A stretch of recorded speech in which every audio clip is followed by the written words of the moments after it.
She thought she was just yelling at another neighbor. She had no clue who I really was, or what I was capable of. That day when she pulled the trigger and shot my little girl's legs, everything changed. My daughter was just trying to enjoy the sun, rolling down the sidewalk in her wheelchair like she always did. Then out came Karen, screaming like she owned the whole street. My heart still races when I think about it. One moment my daughter was smiling. The next she was crying, bleeding, and terrified. And the woman who did it? She didn't even flinch. She actually tried to blame us. Said my daughter threatened her. A 10-year-old, paralyzed from the waist down, threatening a grown woman with a gun. You see, Karen was part of the HOA. One of those people who act like they run the world because they hand out trash violations and noise complaints. She thought the rules were made for everyone but her. And because she'd gotten away with so much in the past, she thought she could get away with this too. But there's something she didn't know. Something important. I'm not just a parent. I'm a federal judge. I've spent years watching people like her twist the truth, lie, bully, and escape justice. But not this time. Not when it's my daughter. She had no idea who she was messing with. I kept calm. I didn't yell. I didn't threaten her back. I just picked up my phone and called in the one thing she never expected. The law. Real law. The kind that doesn't care about your status in a neighborhood or your HOA title. And once that call was made, there was no turning back. I wasn't always a judge. Before the black robe in the courtroom, I was just a single parent doing my best. My daughter, Emily, was born with a spinal condition. She's never walked a day in her life.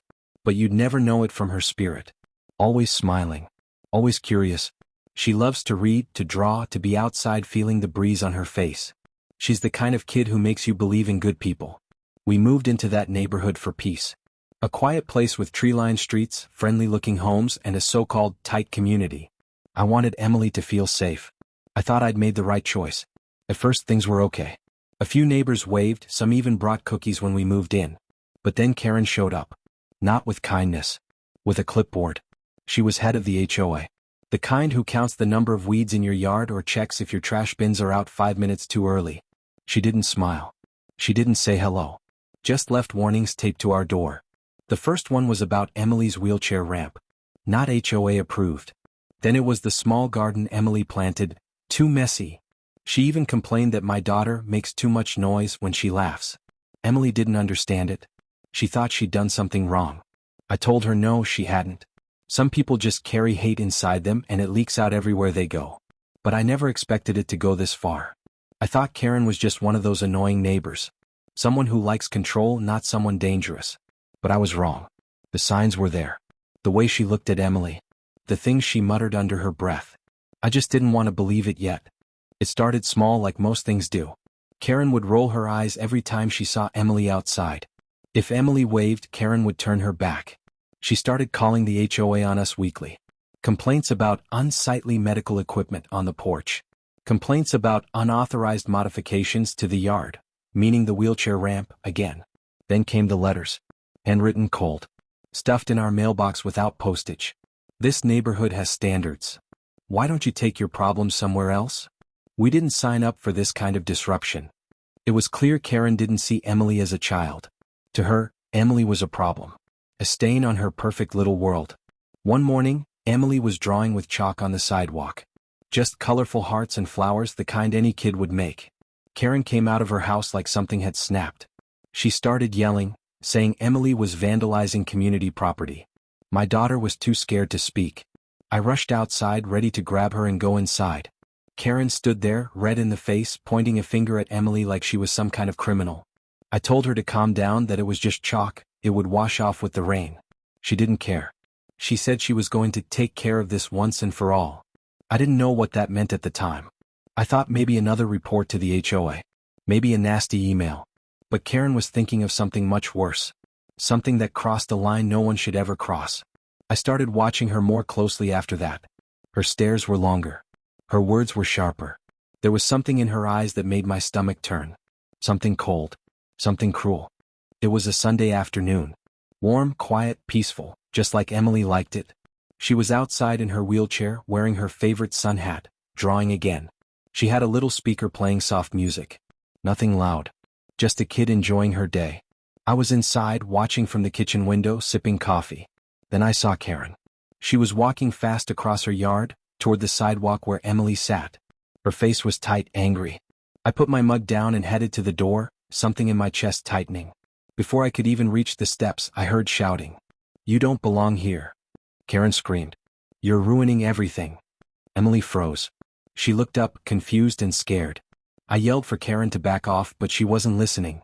Her hand went into her purse. I thought she was reaching for her phone. But then I saw metal. A gun. I don't even remember screaming. It all happened so fast. One shot. A sharp crack that split the air. Emily screamed. Her chair tipped over. There was blood. So much blood. I ran. Dropped to the ground beside her. My hands were shaking, trying to stop the bleeding. She'd been shot in both legs. Karen just stood there, breathing hard, still holding the weapon. Like she thought she was some kind of hero. Neighbors came out. Someone called 911. I didn't say a word to Karen. I couldn't. I just held my daughter and tried to keep her conscious.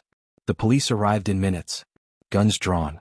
They disarmed Karen and pushed her to the ground. She kept yelling about self-defense, about how she was protecting the community. But no one believed her. Not this time.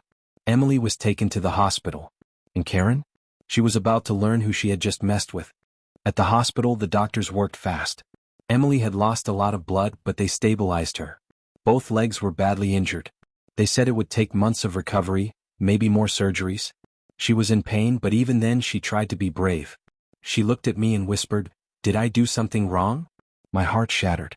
Meanwhile, Karen was trying to spin the whole story. She told the police Emily had threatened her. That a little girl in a wheelchair somehow made her fear for her life. She claimed Emily had charged at her, and she fired in self-defense. It was nonsense, and the officers knew it. Witnesses were everywhere. Cameras caught the whole thing. But Karen didn't stop lying. She thought she could talk her way out of it. That the HOA title and her connections would protect her. Maybe that worked in the past. Maybe she'd bullied enough people to believe she was untouchable. But not this time. Not with me. I stayed silent at first. I let the police do their job. But once I was sure Emily was safe, I made a few calls. Quietly. Calmly. I wasn't just a parent, I was a federal judge.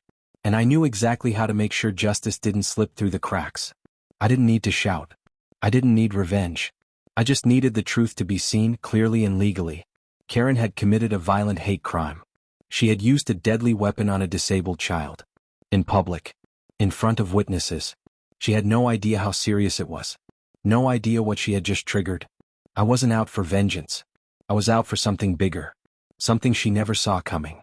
Karen was booked that same evening. The charges started piling up fast. Aggravated assault with a deadly weapon, child endangerment, hate crime enhancements. She was still in denial, still convinced she could talk her way out of it. She asked for bail. The judge denied it. She didn't know I was watching every step, making sure nothing slipped past. Not interfering, just making sure things were done right. I knew the system. I'd seen people like her get away with things for years. Twisting facts, blaming the victims, leaning on privilege. But this time the evidence was airtight. Witnesses gave statements. One neighbor had video from their doorbell cam. You could see Karen pull the gun clear as day. You could hear her words, angry, hateful, unhinged. The footage spread quickly. It didn't take long for the HOA board to get involved. Suddenly they were scrambling. Turns out Karen had a long history of complaints, things they'd swept under the rug. Racial comments. Threats. Targeting other families. Most people stayed quiet, afraid to challenge her. But now, they came forward. One by one. The truth poured out. The media picked up the story. HOA board member shoots disabled child. That headline shook the whole town. People were outraged. Some defended her at first, until the facts came out. Then they went silent. She tried to get a high-priced lawyer.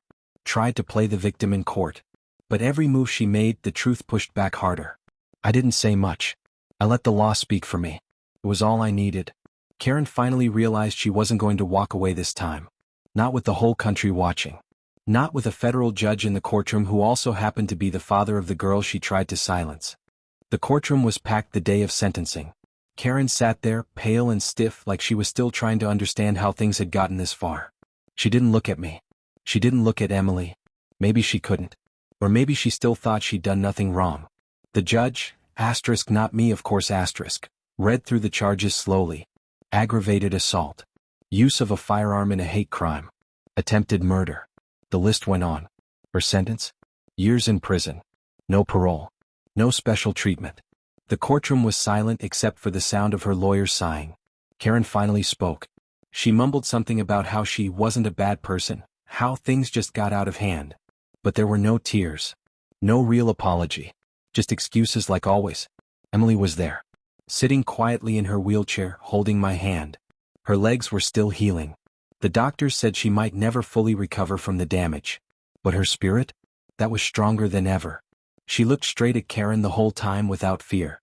After the sentence was handed down, I didn't feel joy. Not revenge. Just peace. The kind that comes when the truth wins. The HOA removed Karen from the board permanently. They issued an apology, started reviewing their rules, and began listening more closely to the people they once ignored. It shouldn't have taken this. But at least something changed. Emily went back to her sidewalk drawings a few months later. Same spot. Same smile. But now a neighbor stopped to say hello. Some even kneeled down to draw beside her. People learned something that day. Don't judge someone by their silence. And don't assume power always wears a badge or a title. Sometimes, it sits quietly behind a nameplate that says, "Judge." And sometimes it rolls down the sidewalk with chalk-stained hands.